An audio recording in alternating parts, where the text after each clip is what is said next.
एकचोटि यो तोर्पे सभामुखको चाहिँ कुरा सुनौँ, त्यसपछि मेरो रिप्लाई पनि सुन्नु। यस्तो मान्छे फेरि बाहिर बस्न सम्भव नभएपछि जोगिनको लागि बच्नको लागि फेरि गएर जेलमा बसेको थियो। यो नयाँ सरकार आएपछि उसलाई चाहिँ धरोटीमा निस्किन पाउने भन्ने फैसला गर्यो। त्यो फैसला सर्वोच्चले गरेको फैसलाको विपरीत। अनि सभामुख, तपाईँलाई त यस्तो बोल्न लाज पनि लाग्नुपर्ने होइन र?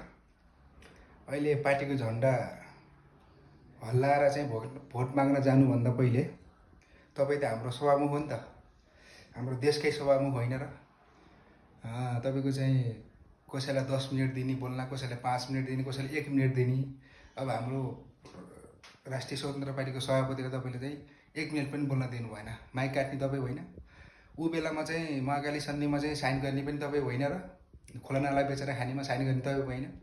तपाईँ भनेको चाहिँ पार्टीको झोले भएर हिँड्ने होइन क्या, तपाईँ भनेको चाहिँ देशको गहना हो। सभामुख भनेको देशको गहना, पार्टीको झोले भएर चाहिँ नहिँड्नु होला। त्यही झोले भएर हिँडेको कारणले चाहिँ अहिले चाहिँ देश यस्तो चाहिँ भदौ 23 र 24 गतेको चाहिँ घटनाले यस्तो भयो।